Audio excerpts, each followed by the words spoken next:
आज की इस वीडियो में हम लोग पढ़ेंगे रदरफोर्ड न्यूक्लियस थ्योरी, जो एटॉमिक स्ट्रक्चर 11th का है केमिस्ट्री में। तो चलिए वीडियो को स्टार्ट करते हैं। देखिए, काइनेटिक एनर्जी बराबर जो होता है हाफ mv² होता है ना।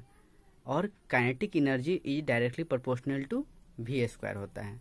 और सेंट्रीफ्यूगल फोर्स जो होता है mv²/r² होता है।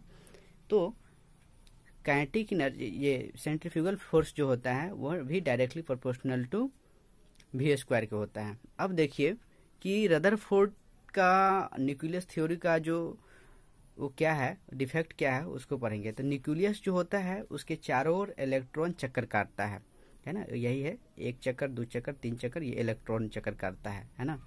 तो वही है, बीच में न्यूक्लियस होता है, उसके चारों ओर इलेक्ट्रॉन चक्कर मारता है। तो अब डिफेक्ट क्या है इसका रदरफोर्ड न्यूक्लियस थ्योरी का। तो अकॉर्डिंग टू मैक्सवेल इलेक्ट्रोमैग्नेटिक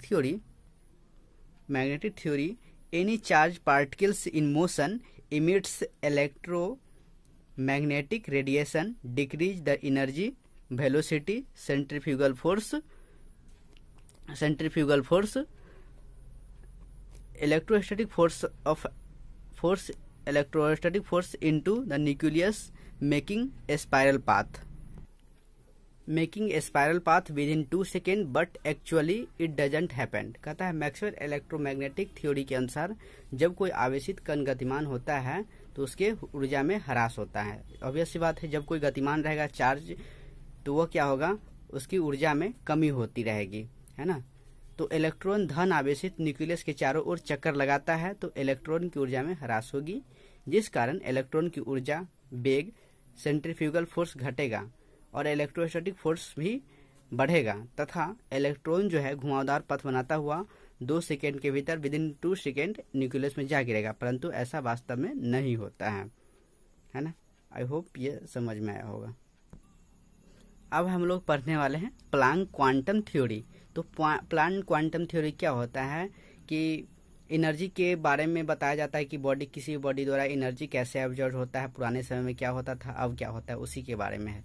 तो देखिए, the energy emitted or absorb by body is not in continuous manner, but the energy emitted or absorb by body is not discontinuous manner. In this form of a smallest packet of energy is called Planck quantum theory. अब कहता है किसी भी body द्वारा ऊर्जा का उत्सर्जन जो है एब्जॉर्ब होता है या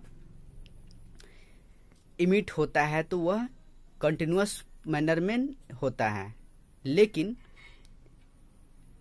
नए मॉडल के अनुसार जो होता है वो छोटे छोटे बंडलों में होता है। उसी को हम लोग बोलते हैं प्लैंक क्वांटम थ्योरी। तो देखिए, ओल्ड कॉन्सेप्ट जो है असतत रूप से ऊर्जा जो होता है डिसकंटिन्यूअस मैनर में होता है ना।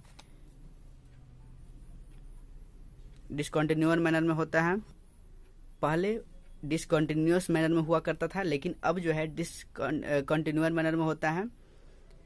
और इस स्मॉलेस्ट पॉकेट की एनर्जी जो होता है वो स्मॉलेस्ट पॉकेट के रूप में होता है, जिसको हम लोग बोलते हैं प्लैंक क्वांटम थ्योरी।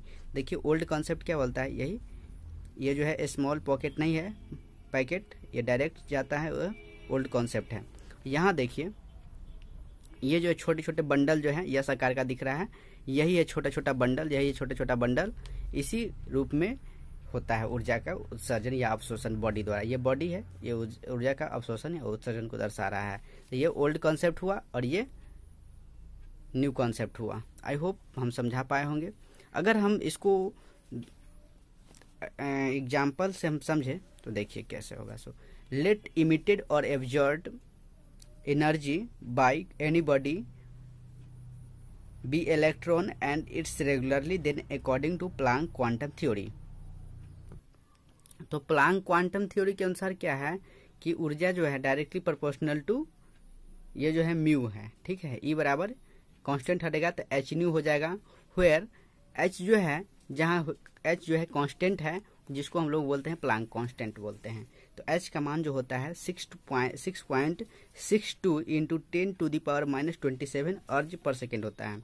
अगर इसको हम जूल में बदलें तो 6.62 इंटू 10⁻34 जूल पर सेकेंड होगा। आई होप हम समझा पाए होंगे। Thanks for watching. Chemistry wizard always with you.